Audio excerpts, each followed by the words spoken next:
새해 첫 주일의 말씀은 나의 사랑, 나의 기쁨이여라 라고 하는 제목으로 함께 말씀의 은혜를 나누고자 합니다. 우리 모든 성도님들은 대부분 세례를 받으셨을 것입니다. 작년 코로나19로 인해서 교회에서 세례와 성찬식을 갖지 못한 것은 큰 아쉬움이 큽니다. 기억이 될 만한 공적 시간을 하나님께서 허락하신다면 올 한 해는 세례식과 또 성찬식을 통해 하나님의 은총을 함께 누리기를 소망합니다. 저는 세례를 군대, 즉 군교회에서 세례를 받았습니다. 초코파이도 받았고 또 커피 믹스도 함께 받았습니다. 이후 신학대학원에 진학을 하면서 언제 세례를 받았고 어느 교회에서 어느 목사님으로부터 세례를 받았는지 질문을 받게 되었습니다. 한켠엔 조금 난감했습니다. 왜냐하면 군 교회의 이름과 또 세례를 베푸신 목사님의 성함을 기억해내지 못했기 때문입니다. 저는 그때 스스로 다짐하기를 그 교회를 필승교회라 해야겠다. 그리고 저에게 세례를 베푸신 목사님의 성함은 군에서 하나님 나라와 교회에 충성을 다하시니 김충성 목사님이라 해야겠다. 그 후로 저는 필승교회에서 김충성 목사님에게 세례를 받은 세례교인임을 잊지 않게 되었습니다. 우리 성도님들은 세례 받았을 때를 기억하고 계십니까? 오늘 본문에는 세례 요한이 회개와 그리고 죄 사함의 은총이 이루어지는 세례를 베푸는 장면이 담겨져 있습니다. 많은 사람들이 세례 요한이 죄 사함의 은총 그리고 회개의 세례를 전파했을 때 상당히 동참했습니다.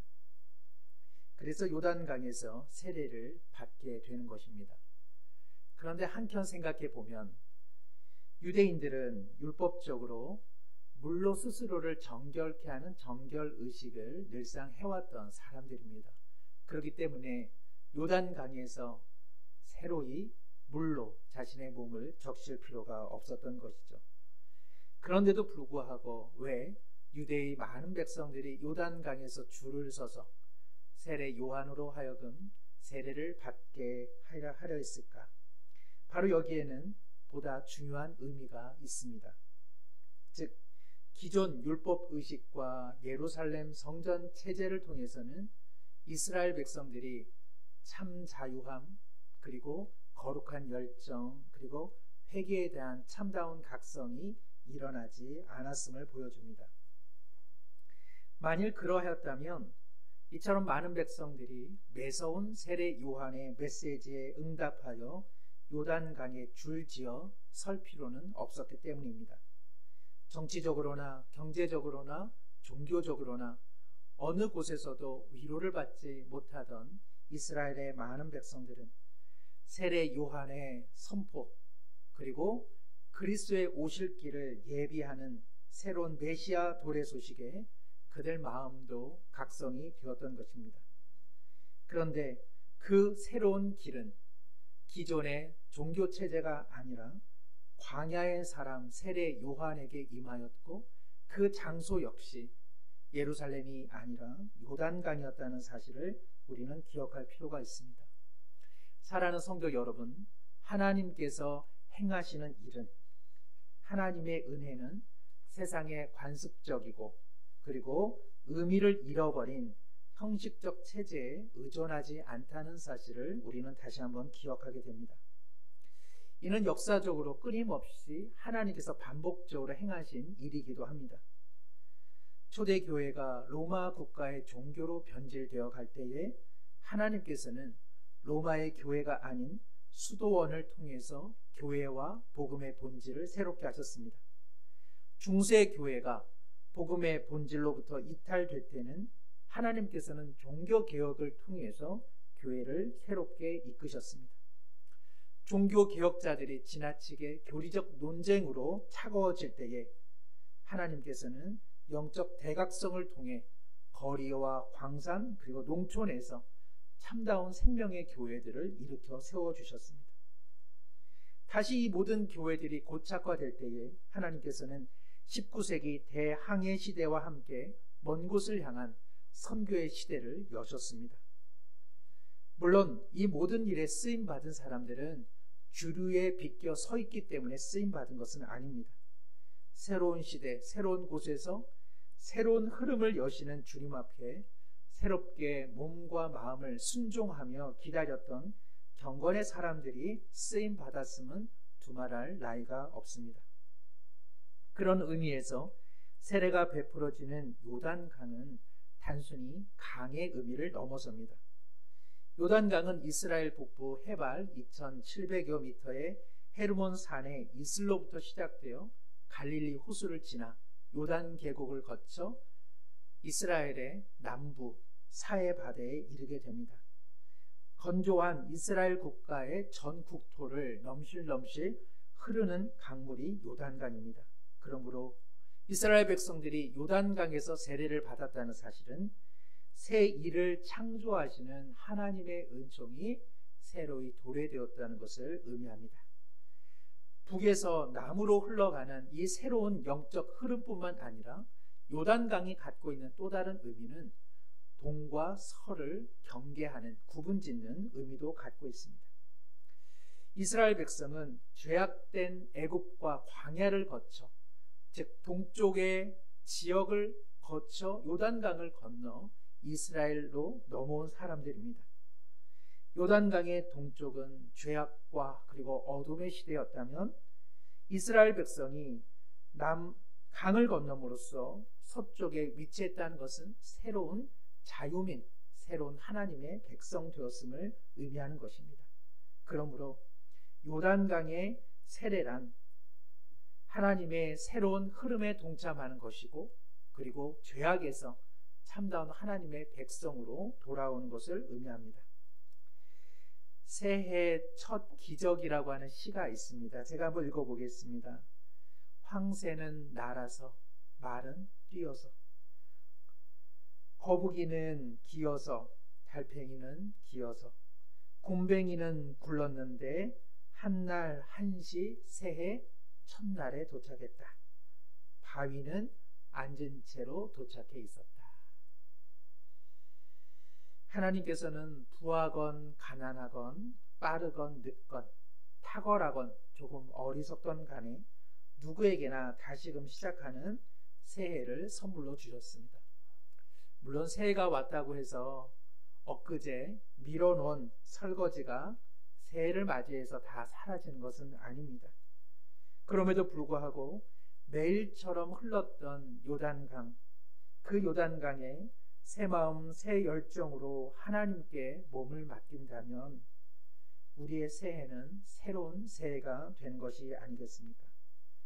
역사의 주권자이신 하나님께서 새 날을 주셨음에 새 일을 창조하실 것을 기대하며 순종의 마음을 갖는 것, 이것이야말로 참 새해의 백성, 참 세례 교인의 마음이라고 할 수 있습니다.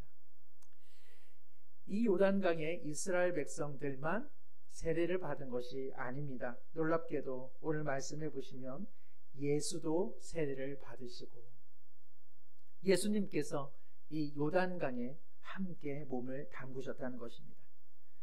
함께 줄을 서셨습니다. 마치 한 회사의 사장님이 직원들과 함께 식사를 하기 위해 식판을 들고 긴 행렬에 선 것과 같은 것을 알 수 있습니다. 세례 요한은 자신의 세례는 죄 사함을 받게 하는 세례이기에 예수님께서 자기를 향해 머리를 들이미시는 것을 거절할 수밖에 없었습니다. 세례란 죄인에게 베풀어지는 것인데 예수님께서 세례를 받으시는 이 일이 얼마나 세례 요한에게는 당황스러웠겠습니까? 사실 세례라고 하는 것 자체가 죄 용서를 가져오는 것은 아닙니다. 세례가 주는 의미는 죄에 대한 자각 그리고 거룩에 대한 새로운 열망을 품게 하는 데 의미가 있습니다. 회개란 헬라어로 방향 전환을 의미합니다. 그래서 세례는 방향 전환을 할 수 있는 좋은 기회가 되는 것이죠. 세상에서 유일하게 방향 전환을 하실 필요가 없는 분이 계시다면 그분은 예수님이십니다. 그러므로 예수님께서는 요단강에 몸을 담그실 필요가 없고 세례 요한에게 머리를 숙이실 필요가 없습니다. 죄 있는 자에게 베풀어지는 세례를 놀랍게도 죄 없으신 예수님께서 받으려 하십니다. 우리 모두는 몸이 깨끗한 이상 누구도 더러운 물에 몸을 담그려 하지 않습니다. 그러나 어떤 사람이 몸이 깨끗함에도 불구하고 더러운 물에 몸을 담그는 때가 있습니다. 들어가서 그 더러운 물에 있는 누군가의 사람의 몸을 깨끗이 씻겨 주려 할 때는 그 물에 들어갑니다. 그의 등을 비누로 깨끗하게 씻어줍니다. 그리고 새 물을 부어줍니다. 자신은 깨끗하지만 그 누군가의 더러움을 씻겨내고자 그 더러운 물에 그리고 그 더러운 사람의 몸의 살을 맞부딪혀 주는 것입니다. 누가 그렇게 합니까? 부모가 어린 자녀를 위해 기꺼이 그렇게 합니다. 그리고 자녀가 늙으신 부모님을 위해 기꺼이 그렇게 합니다. 왜 그렇게 합니까? 사랑하기 때문에 그러합니다. 예수님께서는 죄가 없으심에도 불구하고 오염된 인간들 그리고 오염된 요단강물에 자신의 몸을 잠기셨습니다. 왜 그렇습니까? 사랑하기 때문에 그러합니다. 그리고 그들의 몸을 닦아주기 위해 예수님께서는 요단강에 자신의 몸을 맡기셨습니다. 그리고 그들과 같은 죄인으로 취급받기를 거절하지 않으셨습니다. 예수님은 오래전 요단강에만 들어오지 않으셨습니다. 오늘 우리의 삶에도 들어와 계십니다.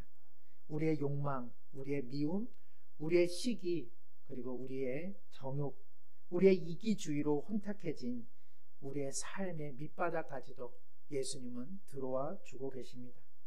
흘러가야 하는데 흘러가지 못하고 욕망의 구덩이에 진창에 빠진 우리의 더러운 마음과 몸을 씻겨주시려고 내려와 계십니다.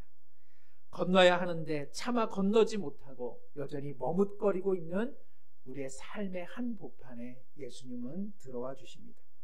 강둑 위에서 그러면 안 된다 하고 관망하시거나 손 내미는 방식이 아니라 우리보다 우리의 삶의 더 깊은 곳으로 들어가시고 그리고 우리보다 더 깊고 낮은 곳으로 앉으셨다가 우리를 힘껏 밀어 올려주십니다. 우리보다 더 우리가 되어주시는 분 바로 예수 그리스도이십니다. 이것이 바로 성탄이 주는 의미였습니다. 그리고 이것이 바로 예수님께서 낮고 낮은 이 땅 위에 우리 가운데 강림하신 이유입니다. 바로 이것이 요단강에 기꺼이 세례를 받으시려 몸을 담그신 까닭입니다. 인도의 어느 한 노파가 강물에 배를 띄우고 노를 젓고 있었습니다. 그런데 전갈 한 마리가 겐지스강 한 유역으로부터 거센 강물에 떠내려오는 것을 보게 되었습니다. 떠내려오는 전갈을 보니 측은한 마음이 들었습니다. 전갈은 강물 속에 뻗어내려간 나무 뿌리에 걸려서 살아남고자 너무나 발버둥을 치고 있었습니다. 노인은 곧장 그곳으로 달려가 그 전갈을 살려내고자 했습니다. 몸을 굽혀 물에 빠진 전갈을 구하려고 손을 뻗치는 순간 이 전갈은 본능적으로 사납게 이 노파의 손등을 쏘아버렸습니다. 노인도 깜짝 놀래 자신의 손을 다시 끌어당겼습니다. 그러나 이내 몸의 균형을 맞추고 허우적거리는 전갈을 향해 다시 손을 뻗었습니다. 전갈을 잡으려고 구해주려고 할 때마다 노파의 손등은 점점 부어올랐습니다. 전갈은 독 있는 꼬리로 사정없이 노인의 손을 쏘았기 때문에 그러합니다. 노인은 고통을 참으면서도 그 전갈을 구해냈습니다. 강둑에 있던 사람이 그 광경을 보고 말했습니다. 저런 미치고 어리석은 늙은이를 봤나? 정신 나간 것 아니오. 그깟 쓸모없고 추악한 놈을 구하려고 당신의 손을 그토록 붓게 만들어 놨소. 그때 노인은 천천히 그 낯선 사람을 향해 말을 했습니다. 여보게, 쏘는 것은 전갈의 천성이 아니오.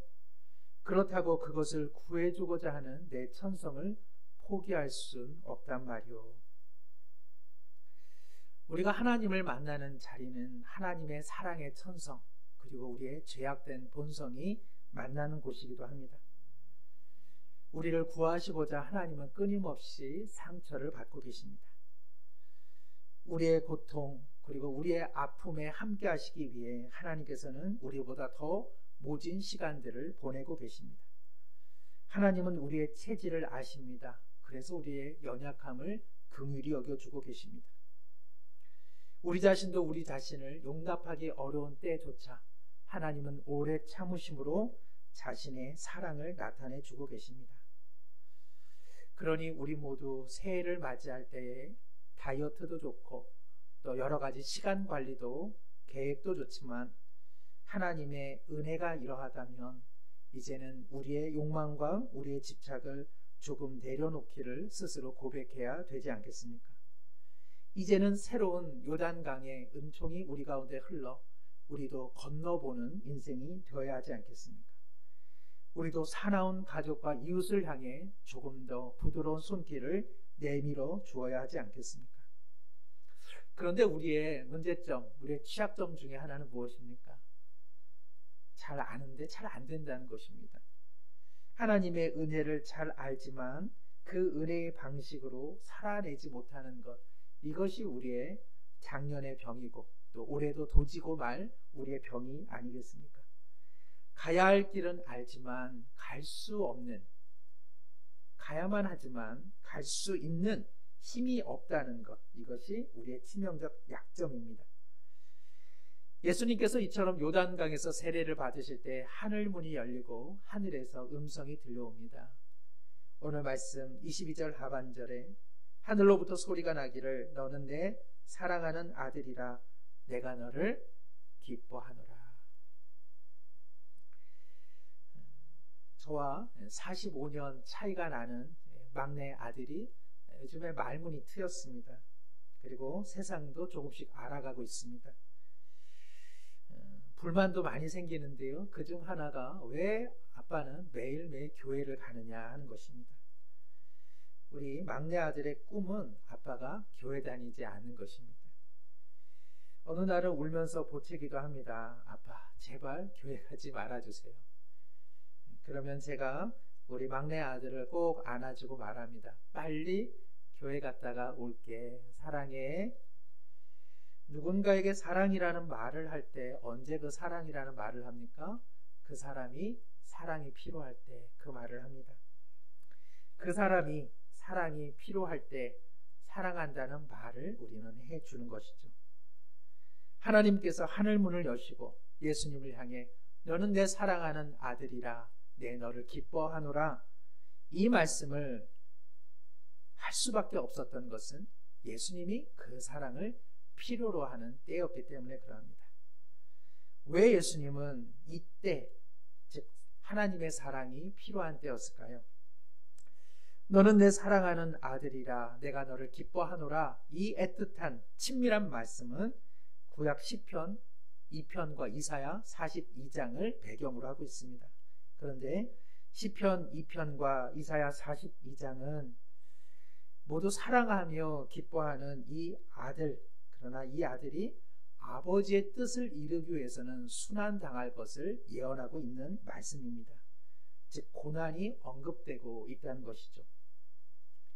표면적으로 보면 예수님께서 공적 생애를 시작하는 세상의 왕으로 임하신 예수 그리스도의 임직식과 같은 일들이 요단강에서 베풀어지고 있지만 내용적으로 보자면 고난의 길을 향한 파송식이 요단강에서 이루어지고 있습니다.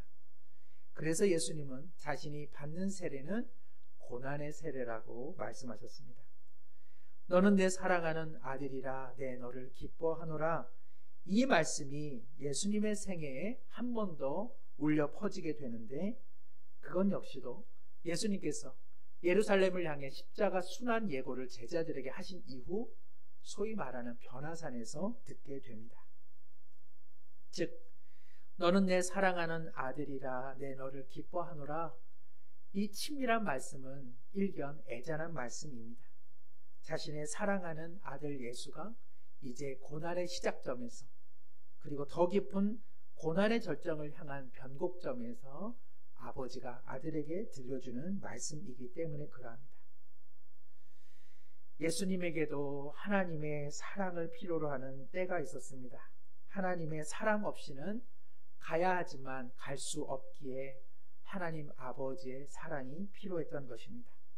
그리고 하나님의 이 사랑의 관계, 말씀 속에서 예수님은 기어이 그 사명을 감당할 수 있었습니다. 예수님께서도 하나님의 사랑이 필요했다면 우리는 어떠합니까? 새해를 맞이하는 것만으로 우리가 죄에서, 욕망에서, 자기 중심에서, 자기 집착에서 이겨낼 수는 없을 것입니다. 우리 모두도 새해 첫 주간 하나님의 사랑의 음성이 어느 때보다 필요하지 않습니까? 진정 하나님이 원하시는 삶의 길을 걸어가고자 한다면 우리는 하나님의 사랑의 목소리에 굶주릴 수밖에 없습니다. 삶의 자리에서 응대하는 고객이, 또 상사가, 동료가 우리 자신을 무시하고 멸시할 때 우리도 전갈처럼 쏘아붙이는 마음이 생길 수밖에 없는 것이죠. 그때 우리는 고백해야 됩니다. 이는 내 사랑하는 이여 내 기뻐하는 자라 말씀하시는 주님의 음성. 그리고 우리는 하나님 아버지, 저를 사랑해 주셔서 정말 감사합니다. 부부 사이에, 자녀 사이에, 부모님과의 관계 속에서, 이웃과 친구들과의 관계 속에서 억울하고 답답하고 갈등과 그리고 미움이 도사릴 때에, 그럴 때 우리는 고백해야죠. 이는 내 사랑하는 자다. 너는 내 기뻐하는 자다. 하나님 아버지, 저를 사랑해 주셔서 정말 감사합니다. 올 한 해도 어김없이 행복도 있겠지만 찾아오는 고난도 있지 않겠습니까? 차가운 고통의 바람이 우리의 삶의 문틈을 후비지고 그리고 문 두드리고 할 때 우리는 고백해야죠. 하나님 아버지, 저를 사랑해 주셔서 진실로 감사합니다. 열등감과 우울감이 찾아올 때가 있겠죠. 그리고 그 어떤 것도 이뤄내지 못한 내 자신의 부족함과 성취가 좌절될 때 우리는 정말 고백해야 되지 않겠습니까? 하나님 아버지, 저를 사랑해 주셔서 정말 감사합니다.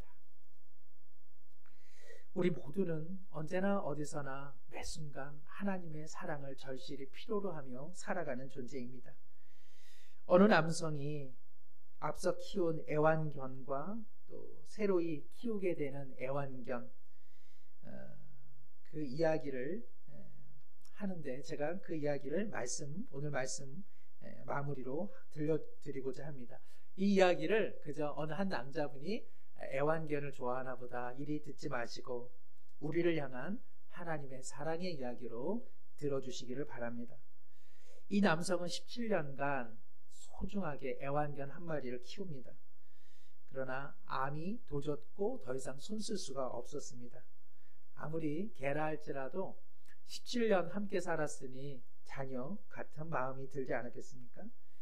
워낙 강아지를 좋아했기 때문에 다른 강아지를 키울 마음에 엄두가 나지 않았습니다. 그러다가 9년여가 흘렸을 때 한 마리 강아지를 다시 키우고 싶다는 생각을 하게 되죠. 옆에서 바라보던 아내가 말합니다.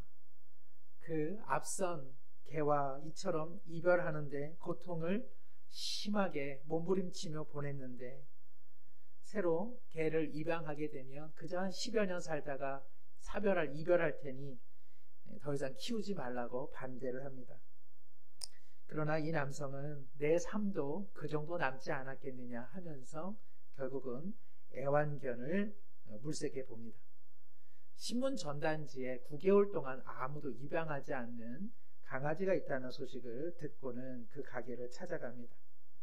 그의 마음 한켠에는 얼마나 형편없는 강아지면 9개월 동안 아무도 입양하지 않았을까 하는 마음으로 호기심 반, 또 관심 반으로 그 가게를 찾아갑니다.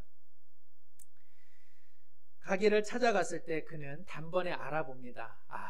저런이 9개월 동안 아무도 이 개를 입양하지 않았지. 2kg가 채 안 되는 바짝 마른 몸에 연신 기침을 하고 있습니다.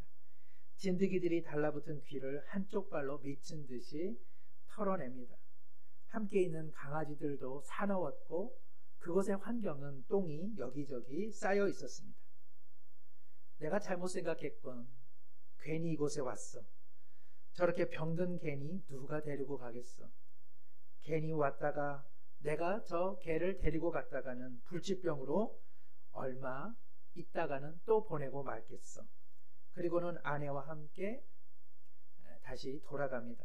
강아지는 이 사람을 끊임없이 바라보고 있습니다. 시동을 걸고 집으로 돌아가다가 이 남성은 결국은 그 가게로 돌아갑니다. 그리고 그 잠시나마 이 강아지를 외면했던 것에 대해 하나님 앞에 용서를 구하고 값을 지불하고 당장 집으로 데리고 갑니다. 그리고는 깨끗이 몸을 씻깁니다. 이후에는 곧장 수의사에게 데려갑니다. 수의사는 말합니다. 최선을 다하겠지만 그러나 완치되기는 어려울 것 같습니다. 놀랍게도 이 강아지는 이후로 완전히 회복되어집니다. 그리고 오히려 이 남성이 이 강아지보다 3년 후 먼저 세상을 떠납니다. 사람은 분명 강아지보다 훨씬 나은 존재이죠. 그러나 하나님께서 우리를 사랑해 주지 않으신다면 비참한 삶은 강아지도 마찬가지고 우리의 삶도 마찬가지일 것입니다. 하나님께서 예수님을 사랑하신 그 사랑으로 올 한 해 우리에게 주십니다. 너는 내 사랑하는 자여, 내 기뻐하는 아들이라, 내 기뻐하는 딸이니라. 우리 모두 감사의 마음으로 기도하겠습니다. 참 좋으신 하나님 아버지, 새롭게 맞이하는 새해 은혜의 강물이 우리 개인과 가정과 공동체와 이 나라 위에 새롭게 흐르기를 원합니다.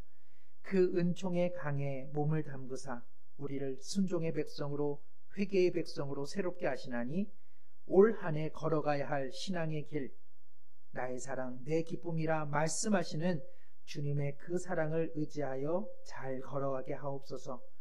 하나님 아버지, 나를 사랑해 주셔서 감사합니다. 나 같은 자를 올해도 사랑해 주시겠다고 약속해 주셔서 감사합니다. 예수님의 이름으로 기도드립니다.